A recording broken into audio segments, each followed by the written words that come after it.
बच्चों, मैंने पिछले क्लास में चर्चा किया था कि इंटेलिजेंस के बारे में, बुद्धि क्या है, बुद्धि कितने प्रकार के होते हैं, बुद्धि के कितने वर्गों में बांटा गया है, कौन से बुद्धि वाले कितना स्कोर रहेगा तो उसे कौन से कैटेगरी में रखेंगे, किस बुद्धि का कहेंगे। इस सभी बातों पर पिछले क्लास में मैंने चर्चा किया था। आज हम उससे आगे बढ़ने से पहले थोड़ा सा रिवीजन करते हुए कल के क्लासों को आगे बढ़ेंगे। सबसे पहले बात कर लेते हैं, कल चर्चा हुई थी आईक्यू। इंटेलिजेंस को हिंदी में बुद्धि कहते हैं, ये तो आपको पता ही है। आईक्यू का कंसेप्ट सबसे पहले बीने साइमन नाम के मनोवैज्ञानिक ने 1905 ईस्वी में दिया। ये आपको कल नहीं बताए थे क्योंकि इनका एक फॉर्मूला नहीं था, इसीलिए नहीं बताना जरूरी समझा, लेकिन ये आपको जानना जरूरी है कि सबसे पहले आईक्यू का कंसेप्ट बीने साइमन नाम के मनोवैज्ञानिक ने 1905 ईस्वी में दिया। इसी के बीने साइमन के जो आईक्यू का कंसेप्ट है उसको संशोधन किया किसने? विल्हेम स्टर्न ने। विल्हेम स्टर्न ने संशोधन किया 1912 ईस्वी में संशोधन किया। उसके बाद इसी के संशोधन को, आईक्यू का संशोधन किया टर्मन नाम के मनोवैज्ञानिक ने 1916 में। याद रखिएगा डेट, 1905 में किसने किया? बीने साइमन। 1912 में किसने किया? Wilhelm stern. और 1916 में किसने किया? टर्मन ने। तो ये याद रखना है। अब ये सभी लोग जो है कुछ ना अपना कंसेप्ट दिया, जैसे विल्हेम स्टर्न जो संशोधन किया तो उसमें सूत्र दिया, फॉर्मूला दिया, आईक्यू बराबर एम ए बटा सी ए, बस इतना ही, मतलब मानसिक आयु बटे वास्तविक आयु। फिर उनको संशोधन किया टर्मन ने 1916 ईस्वी में और कंसेप्ट दिया आईक्यू बराबर एम ए बटा सी ए गुने 100। आईक्यू को फुल फॉर्म बुद्धि लब्धि कहते हैं, इंटेलिजेंस क्वांट्स कहते हैं, और उसको हिंदी में बुद्धि लब्धि कहा जाता है, जिसको हिंदी में मानसिक आयु बटे शारीरिक आयु। एमए का होता है मेंटल एज मतलब मानसिक आयु, सीए का होता है क्रोनोलॉजिकल एज मतलब शारीरिक आयु या वास्तविक आयु, गुने 100। अब इस पर हम लोग कुछ निकाल करके देखते हैं बुद्धि लब्धि कैसे निकाला जाता है। जैसे मान लेते हैं मानसिक आयु सबसे पहले हमको लेना है। ऊपर वाला क्या है? मानसिक आयु। तो मानसिक आयु निकलेगा कहां से? बहुत सारे लोग पढ़ाते हैं लेकिन बताते नहीं कि मानसिक आयु आएगा कहां से। सीधे बता देते हैं मानसिक आयु इतना, नीचे वास्तविक आयु इतना, गुने ऐसे करके बता देते, लेकिन ये नहीं। इसका मानसिक आयु आएगा कहां से? आप कमेंट कीजिए उन्हें, मानसिक आयु आएगा कहां से? तो मानसिक आयु आता है जब हम एग्जाम देते हैं, एग्जाम में नंबर मुझे आता है, वो हो गया मानसिक आयु। हम आपसे कोई प्रश्न पूछते हैं, हम आपसे प्रश्न पूछते हैं कितना? हम आपसे प्रश्न पूछते हैं 25, ठीक है? 25 में से आप 20 का जवाब दे पाते हैं। कितना का? 25। 25 क्वेश्चन पूछे, 25 में से प्रश्न पूछे, उसका 20 जवाब दिए, 20 जवाब दिए, और 20 में 20 जवाब दिए तो आपका 20 क्या हो गया? मानसिक आयु 20 हो गया, बट्टे। अब कहता है शारीरिक आयु या वास्तविक आयु, मतलब हमारे शरीर का कितना एज है या वास्तविक एज हमारा कितना है। तो अगर आपका एज मान लेते हैं 25 साल है, मेरा एज 25 साल है, गुने 100। अब क्या है? काट खोट करेंगे तो 20 पंचे 100, 5, और इसको गुना कर देंगे तो 25 पंचे 100, 125। बुद्धि लब्धि हमारा कितना आया? 125। अब ये 125 को कल मैंने बुद्धि का जो वर्गीकरण किया था कि इतना से इतना तक ये बुद्धि वाले कहते हैं, इतना से इतना तक ये बुद्धि वाले कहते हैं, उसमें इसको डाल के देखेंगे तो कौन सा बुद्धि वाला आता है? 120 से 130 के बीच में कौन सा बुद्धि वाला आता है? वेरी सुपीरियर इसको कहा जाता है। वेरी सुपीरियर का मतलब सर्वश्रेष्ठ, बहुत अच्छा। तो ये सर्वश्रेष्ठ है, सर्वश्रेष्ठ बुद्धि का आ गया। इसी तरह से आप लोग भी अपना बुद्धि लब्धि निकाल सकते हैं। मन में ये क्वेश्चन होगा ना कि कौन सा क्वेश्चन बच्चों से पूछेंगे, कौन सा क्वेश्चन का वो जवाब देगा, कितना जवाब देगा, जो मानसिक आयु होगा, फिर शारीरिक आयु, बाकी तो मुझे पता है, बस मानसिक आयु बच्चों को नहीं पता होता है जो कौन सा क्वेश्चन उनसे पूछे। आगे बढ़ते हैं। इस तरह से हम आपको बताएंगे, क्वेश्चनायर उसका होता है, क्वेश्चनायर सेट किया रहता है कि इतने प्रश्न आपके पूछने हैं। आगे बढ़ते हुए हम लोग चर्चा करेंगे कि बुद्धि परीक्षण को 2 भागों में बांटा गया। बुद्धि परीक्षण को कितने भागों में बांटा गया है? 2 भागों में बांटा गया है। एक को कहते हैं वाचिक बुद्धि परीक्षण और दूसरा को कहते हैं अवाचिक बुद्धि परीक्षण। समझ में आ गया? एक का नाम है वाचिक बुद्धि परीक्षण, वर्बल इंटेलिजेंस, दूसरा का नाम है अवाचिक बुद्धि परीक्षण, नॉन वर्बल इंटेलिजेंस। वाचिक बुद्धि परीक्षण, अवाचिक बुद्धि परीक्षण। बुद्धि परीक्षण को 2 भागों में बांटा गया है। एक का नाम है वाचिक बुद्धि परीक्षण, और दूसरा का नाम है अवाचिक बुद्धि परीक्षण। अगर इंग्लिश में बात करें तो इसको कहते हैं वर्बल इंटेलिजेंस और इसको कहते हैं non verbal intelligence. Verbal intelligence test और नॉन वर्बल इंटेलिजेंस टेस्ट। अब कहता है वाचिक बुद्धि परीक्षण क्या होता है, अवाचिक बुद्धि परीक्षण क्या होता है। तो वाचिक बुद्धि परीक्षण हम उसे कहते हैं जिसमें भाषा का प्रयोग होता है। वाचिक बुद्धि परीक्षण मतलब वाचिक मतलब बोलना, कहते हैं ना कथावाचक मतलब बोलने वाला। तो वाचिक बुद्धि परीक्षण में भाषा का प्रयोग होता है और अवाचिक बुद्धि परीक्षण में भाषा का प्रयोग नहीं होता है। समझ में आ गया? परिभाषा भी आपको एक लाइन में हो गया। वाचिक बुद्धि परीक्षण किसे कहते हैं? तो जिसमें भाषा का प्रयोग हो उसे वाचिक बुद्धि परीक्षण कहते हैं, और जिसमें भाषा का प्रयोग नहीं हो उसे अवाचिक बुद्धि परीक्षण यानी नॉन वर्बल इंटेलिजेंस टेस्ट कहते हैं। अब आगे बढ़ते हैं। कहता है बुद्धि परीक्षण का सबसे पहला टेस्ट बीने साइमन ने बनाया 1905 ईस्वी में। कब बनाया? 1905 ईस्वी में बीने साइमन ने बनाया। बीने साइमन कहाँ के मनोवैज्ञानिक थे? तो फ्रांस के मनोवैज्ञानिक थे। कहाँ के मनोवैज्ञानिक थे बीने साइमन? फ्रांस के मनोवैज्ञानिक थे, जिन्होंने बुद्धि परीक्षण सबसे पहले 1905 में बनाया। इनका जो टेस्ट है यह सबसे पुराना टेस्ट है, इसीलिए इनके टेस्ट का नाम बीने साइमन टेस्ट कहा गया है। क्या कहा गया है? बीने साइमन टेस्ट कहा गया है। यहां तक तो समझ गए बच्चे। बीने साइमन ने जब 1911 ईस्वी में अपना एक प्रॉपर टेस्ट बना लिया बच्चों के बुद्धि मापने के लिए, तब यह बात अमेरिका को पता चला। अमेरिका सरकार ने एक गोडार्ड नाम के मनोवैज्ञानिक को फ्रांस भेजा कि जाकर के देखो तो वहां पे कैसे ये टेस्ट बना लिया।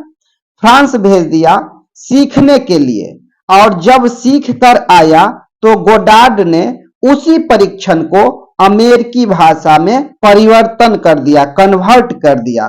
तो यह किसका टेस्ट बन गया? यह गोडार्ड का टेस्ट बन गया। कहां? अमेरिका में। फ्रांस में था बीने साइमन टेस्ट, और गोडार्ड को भेजा गया फ्रांस कि देखो वहां पे जाकर के कौन सा टेस्ट बना है, बहुत ही अच्छा है, प्रचलित है, लोकप्रिय हो रहा है। तो वहां से गोडार्ड गया फ्रांस और वहां से उसी को कन्वर्ट कर दिया अमेरिका में, जो गोडार्ड का टेस्ट बन गया। उसके बाद एक मनोवैज्ञानिक आते हैं टर्मन। टर्मन ने 1916 में बीने और साइमन के परीक्षण में परिवर्तन लाया। तब तक टर्मन के साथ एक व्यक्ति और जुड़ गए जिसका नाम था मैरिल। तब इस टेस्ट का नाम पड़ा स्टैंडफोर्ड बीने साइमन टेस्ट। क्या पड़ा? स्टैंडफोर्ड बीने साइमन टेस्ट। फिर 1937 ईस्वी में उन्होंने L&M को जोड़ा। यहां तक तो बच्चों के बुद्धि मापने का परीक्षण था कि बच्चों का बुद्धि कैसे मापन करे। तो इन सभी मनोवैज्ञानिकों ने यहां तक बच्चों की बुद्धि मापने के लिए काम किया। उसके आगे जब बढ़ते हैं तो बच्चों के बुद्धि के बाद आती है वयस्क लोगों की बुद्धि मापन कैसे करें। 1938 में वेसलर ने वयस्क लोगों के बुद्धि मापने के लिए एक टेस्ट बनाया जिसका नाम था वेसलर एडल्ट इंटेलिजेंस स्केल। क्या नाम था? बच्चों ध्यान से सुनेंगे। वेसलर एडल्ट इंटेलिजेंस स्केल कह सकते हैं या टेस्ट कह सकते हैं। और उसके बाद एक और टेस्ट बनाया बच्चों के लिए जिसका नाम था WISC। क्या है? WISC। वेस्टर्न W का फुल फॉर्म हो गया वेसलर, I से हो गया इंटेलिजेंस, S से हो गया scale. Wechsler intelligence scale. Binet Simon test को 5 बार रिवीजन हो चुका है। जैसा कि आप सभी को पता है कि बीने साइमन सबसे पहला टेस्ट बनाया था, उनके टेस्ट को फिर से विल्हेम स्टर्न संशोधन किया। विल्हेम स्टर्न जब 1912 ईस्वी में संशोधन किया, उसके बाद टर्मन ने भी 1916 में संशोधन किया। इस तरह से देखें तो बीने साइमन टेस्ट को लगभग 5 बार रिवीजन हो चुका है। जब 1914 से 1918 के बीच में प्रथम विश्व युद्ध हुआ था, फर्स्ट वर्ल्ड वॉर शुरू हुई, जिसमें बहुत सारे सैनिकों की बहाली करनी थी, क्योंकि उस समय बहुत सारे सैनिक मारे गए थे। तो जब सैनिक मारे गए थे तो सैनिक आएगी कहां से, तो बहुत सारे सैनिकों की बहाली करनी थी।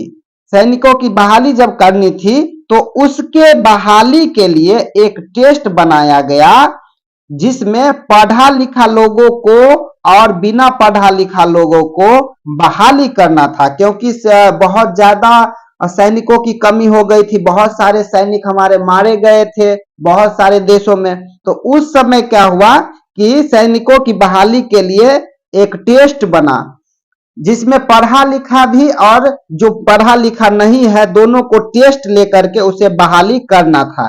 तो पता चला कि जो लड़का पढ़ने में अच्छा था वह लड़का लड़ाई में भी अच्छा होगा। यह टेस्ट के माध्यम से पता चला कि अगर हम जो बहाली करते हैं इसको, तो टेस्ट लिया, टेस्ट में पता चला कि जो लड़का पढ़ने में अच्छा होगा वह लड़ाई में भी अच्छा होगा। तो इस टेस्ट का नाम पड़ा आर्मी अल्फा टेस्ट। क्या नाम पड़ा? Army alpha test. और सेकेंड वर्ल्ड वॉर यानी दूसरा विश्व युद्ध हुआ 1939 से 1945 के बीच में, जिसमें पढ़े लिखे लोगों के लिए अलग से एक टेस्ट बना जिसका नाम था आर्मी बीटा टेस्ट। तभी तो मैं कल बात किया था वीडियो में कि आर्मी अल्फा टेस्ट क्या होता है, आर्मी बीटा टेस्ट क्या होता है। जब 1914 से 1918 में फर्स्ट वर्ल्ड वॉर हुआ था, विश्व युद्ध हुआ था, उसमें सैनिकों की अपार क्षति हुई थी, तो उसमें लोगों को बहाली करने के लिए, सैनिकों में बहाली करने के लिए एक टेस्ट बनाया गया, जो बिना पढ़े लिखे लोगों के लिए भी और पढ़े लिखे लोगों के लिए भी जो टेस्ट बना था उसको आर्मी अल्फा टेस्ट कहते हैं। और जो टेस्ट सिर्फ पढ़े लिखे लोगों के लिए बना था उसे आर्मी बीटा टेस्ट कहते हैं। रैबेन ने भी एक टेस्ट बनाया जिसे रैबेन प्रोग्रेसिव मैट्रिसेस के नाम से जानते हैं। इसमें उन्होंने 3 प्रकार की सुविधा दिया। कौन कौन सा सुविधा दिया? पहला सुविधा दिया स्टैंडर्ड प्रोग्रेसिव मैट्रिसेस, मतलब सामान्य बच्चों के लिए एक बुद्धि टेस्ट बनाया, इंटेलिजेंस टेस्ट, जिसमें सामान्य बच्चों को बुद्धि मापा जा सकता है। दूसरा एक टेस्ट बनाया कलर्ड प्रोग्रेसिव मैट्रिसेस, मतलब सामान्य से थोड़ा जो ऊपर बच्चा है उसका बुद्धि मापने के लिए उस टेस्ट का नाम दिया कलर्ड प्रोग्रेसिव मैट्रिसेस। और सबसे अधिक तेज बच्चों के लिए बनाया एडवांस्ड प्रोग्रेसिव मैट्रिसेस, मतलब सबसे अधिक तेज बच्चों के लिए बुद्धि मापने के लिए बनाया, इस टेस्ट का नाम दिया एडवांस्ड प्रोग्रेसिव मैट्रिसेस। अब बात कर लेते हैं इंटेलिजेंस के 2 सिद्धांत के बारे में। अगर पूछ देगा आपसे क्वेश्चन कि बताइए कि इंटेलिजेंस का 2 सिद्धांत के बारे में बताइए, किनका किनका 2 सिद्धांत है, 2 थ्योरी किनका है, तो आपको बताना है कि इंटेलिजेंस के सबसे प्रमुख सिद्धांत है 2 फैक्टर थ्योरी, जिसको द्विकारक सिद्धांत कहते हैं, जिनके प्रतिपादक कौन है? स्पीयरमैन है। 2 फैक्टर थ्योरी के प्रतिपादक कौन है? स्पीयरमैन। ऑब्जेक्टिव क्वेश्चन में भी पूछेगा द्विकारक सिद्धांत के प्रतिपादक कौन है, तो वो है स्पीयरमैन है। इसमें इन्होंने कहा कि हमारा बुद्धि 2 तत्वों से मिलकर बना होता है, एक का नाम जी फैक्टर है और दूसरा का नाम एस फैक्टर है। अब ये जी फैक्टर और एस फैक्टर क्या होता है? जी फॉर जेनेटिक होता है और एस फॉर स्पेसिफिक होता है। तो बच्चों आप समझ गए कि इंटेलिजेंस में सबसे प्रमुख थ्योरी है 2 फैक्टर थ्योरी, जिसको द्विकारक सिद्धांत कहते हैं, जिसका प्रतिपादक कौन है? स्पीयरमैन है, जिसमें उन्होंने 2 तत्व का बात किया। 2 तत्व में पहला है एस फैक्टर, दूसरा है जी फैक्टर। इस तरह से हम आगे बढ़ते हैं। तो दूसरा थ्योरी है थ्रस्टन का। तो समझ गए बच्चों, दूसरा थ्योरी है थ्रस्टन का, जिसमें उन्होंने बात किया प्राइमरी मेंटल एबिलिटीज के बारे में। और उसमें उन्होंने कहा जिसमें अब तक 7 प्रकार की बुद्धि की चर्चा किया है। गिलफोर्ड ने कहा कि बुद्धि जो है कुल 180 योग्यताओं से बना होता है। कितने योग्यताओं से बुद्धि बना होता है? 180 योग्यताओं से बना होता है, जिसमें 3 डायमेंशन होते हैं। कितने डायमेंशन होते हैं? 3। 3 डायमेंशन में पहला है ऑपरेशनल 6 मीन्स ऑपरेशनल 6 है, प्रोडक्ट 5 है, प्रोडक्ट 5, कंटेंट 6 है, कंटेंट 6 है। अब अगर तीनों को गुना करेंगे 6 5 6 को, मतलब ऑपरेशनल 6, प्रोडक्ट 5, कंटेंट 6, तीनों को गुना करेंगे तो 180 होता है। इसीलिए गिलफोर्ड ने कहा कि हमारा बुद्धि जो है 180 योग्यताओं से मिलकर बना होता है, जिसमें 3 डायमेंशन होते हैं, ऑपरेशनल, प्रोडक्ट, कंटेंट। अब बहुत सारे बच्चों के मन में सवाल ये होता होगा कि ये जो जी फैक्टर और एस फैक्टर बताए हैं सर द्विकारक सिद्धांत में, ये होता क्या है? किसी व्यक्ति में जी फैक्टर कांस्टेंट होती है, जो सभी प्रकार के मानसिक क्रिया में उसका भूमिका होती है। जी फैक्टर सभी व्यक्तियों में पाया जाता है, क्योंकि G4 जनरल होता है, इसीलिए सभी व्यक्तियों में पाया जाता है। जबकि S factor specific, S for specific factor का योगदान बहुत कम होता है और यह किसी खास प्रकार के योग्यताएं एवं खास प्रकार के मानसिक कार्यों में इसका प्रयोग किया जाता है। एस फैक्टर स्पेशल व्यक्ति जैसे कलाकार में पाया जाता है, जिसमें कोई खास गुण हो। जैसे एक अच्छे कलाकार में खास गुण होता है, एक अच्छे पेंटर में खास गुण होता है, एक अच्छे गणितज्ञ में खास गुण होता है, इसीलिए इसे स्पेसिफिक कहा जाता है। जो खास गुण वाले व्यक्ति को एस फैक्टर, और जिसमें सभी गुण पाए जाते हैं, जो सभी व्यक्तियों में जो गुण पाए जाते हैं, कॉमन गुण हो जो सभी व्यक्तियों में पाए जाते हैं, उसे जी फैक्टर कहते हैं, जी फॉर जनरल कहते हैं उसे। तो मेरे हिसाब से यह बुद्धि चैप्टर, यह इंटेलिजेंस चैप्टर बहुत ही ज्यादा महत्वपूर्ण था। जनरल साइकोलॉजी में यह टॉपिक बहुत ही ज्यादा चर्चित है, लोकप्रिय है, इंटेलिजेंस, बुद्धि। और जब आप बीएड करेंगे, सीटेट करेंगे, तो उसमें सीडीपी या पेडागोजी के नाम से जाना जाता है। मुझे नहीं पता क्योंकि मैं बीएड नहीं किया हूं, तो उसमें ये सभी टॉपिक बहुत ही ज्यादा पूछे जाते हैं। साइकोलॉजी आधा लगभग, जनरल साइकोलॉजी 50% पूछते ही पूछते हैं, सीटेट के एग्जाम में, बीएड के एग्जाम में पूछे जाते हैं।